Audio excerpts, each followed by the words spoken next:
Hello, let's take a look at LeetCode programming problem 1074, number of submatrices that sum to a target.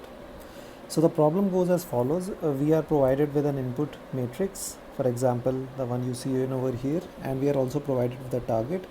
So in this example, the target is 0. So we have to find out all the submatrices which sum to 0. So what this means is that this is a submatrix, like this 0 is a submatrix which sums to 0. All these sum up to 0. So we have 4 submatrices in total which sum up to 0. Similarly, if I take this example, minus 1, 1, 1 and minus 1.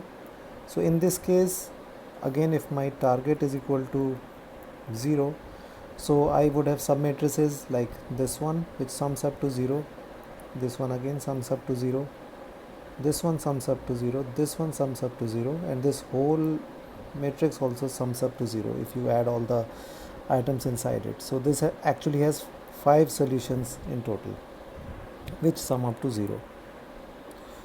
So how could we go about solving this? So essentially the approach I am going to discuss is a prefix sum based approach. So we know what is a prefix sum for a one-dimensional array. For a two-dimensional array or a matrix, let's take a look at what a prefix sum would look like. So in over here I have taken this example matrix.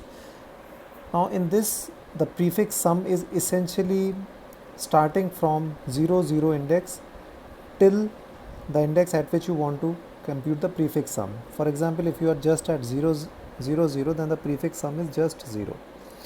If you are at this point, so the prefix sum that I would be looking at is basically, so prefix sum of this part would actually be 0 plus 0, which is again 0. Now prefix sum of this thing is again 0. This is 1 and this is 2.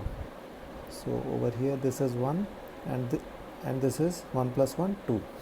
Similarly, if you go in the direction of a column, so prefix sum of this is 1, this is 2, right? And then these continue to be 2, because if you sum 0 1 1 0, which is 2, and 0 1 1 0 and 0, this is again 2. Now the interesting part is prefix sum of this portion, 0 0, this 0 0 and 1 1 diagonal based matrix. So in this case the prefix sum is 2, this 1 plus 1, 2. What about this? If you take this one, so in this case it is 1 plus 1 plus 1, 3, rest all are zeros. Similarly, what about this? This has a prefix sum of 4. And what about this whole rectangular matrix? This is 6.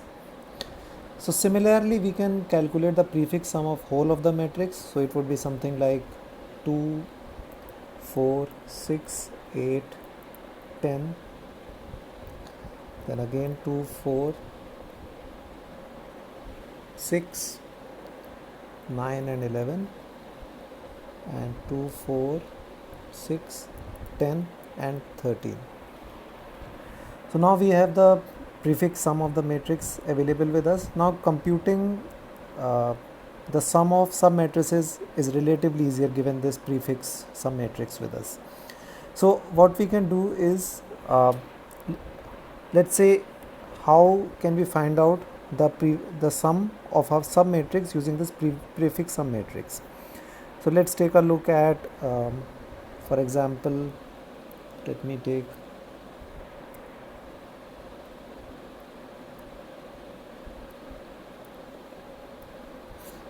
so let me take a submatrix like this, the one I am circling with the green color. So for this submatrix, if you see, if we take the prefix sum of this figure, let me change its color so that it is easier. okay, in blue. So if we find out the prefix sum of this blue colored square, right, and then remove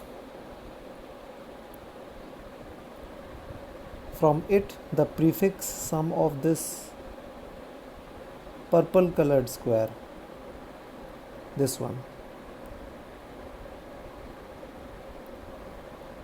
and also we remove the sum of this let's call it orange, and also remove the sum of this orange colored square, this one, the one I am encircling, this vertical or rectangular one.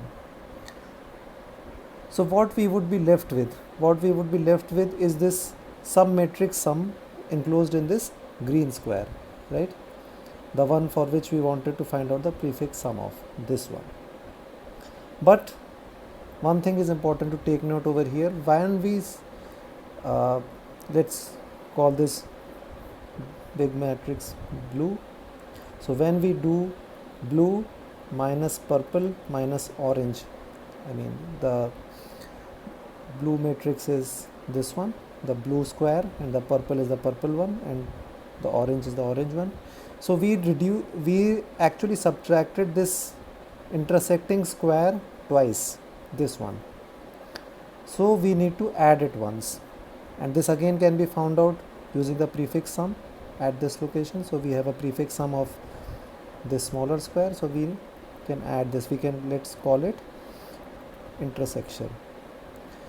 So once we do this, we are left with the prefix sum of this matrix, this submatrix basically, and if its sum is equal to the target, then in that case we add it to the result. So this is how we can find out the sum of any submatrix using the prefix sum matrix that we pre-computed. Now another thing that we need to do in this problem is that we have to use expanding window. So what I mean by expanding window is you first start with single sized cells, right, and computing its sum is trivial because they are just single sized cells, and if their sum is equal to the target, then you add them. Then you expand the window and you start with cells of submatrices of size 2, like this one, and then this one, right, and then the next one. So once we are done with so basically we started with 1 cross 1 cells, then we can expand it to 1 cross 2, then we can go to 1 cross 3, so on and so forth. Similarly, we can expand it vertically, so we could also go to 2 cross 1, then 2 cross 2, then 2 cross 3, so on and so forth. So we would compute the submatrix sum of each of this of the submatrices of these sizes, and while we are doing this, when we find the sum of that submatrix to be equal to the target, we increment the result, and finally the result is returned by the method provided in the program. So if you would want to check out the programmatic solution for this approach, please check the link that I have added in the description. Thank you.